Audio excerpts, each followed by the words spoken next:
Сама, сен оқуды бітірген соң не істейсің? Мен оқуды бітіргеннен кейін шетелге шығып, өзімнің білімімді дамытып, арман мақсаттарымды орындап, шетелде қалуым мүмкін шығар. Сен ойлап қарашы, шетелде барлық жағдай жасалған, сен өзіңнің біліміңді дамыта аласың. Туған жерге қайтып бара алмай шетелде қалуым мүмкін шығар. Иә, шетелде дамыған ел, бірақ туған жерге еш нәрсе жетпейді. Эх, туған жер.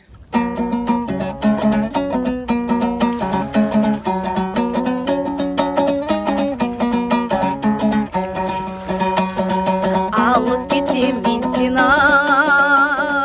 аңсап жүрем, сағыныштың сазымен ән сап жүрем туған жер.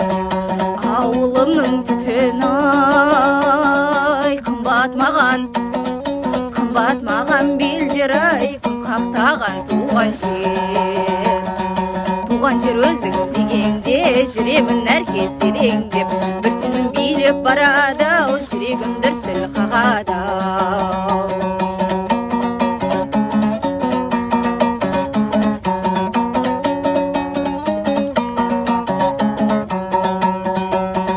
Көзі тартып жайнайды далаң гүлден, қасиетіңді қашанда балаң білген туған жер. Бұл өмірде шіркін не жетеді, құшағында әкең мен анам жүрген туған жер. Туған жер өзің дегенде жүремін әркез елеңдеп, бір сезім билеп барады, жүрегім дүрсіл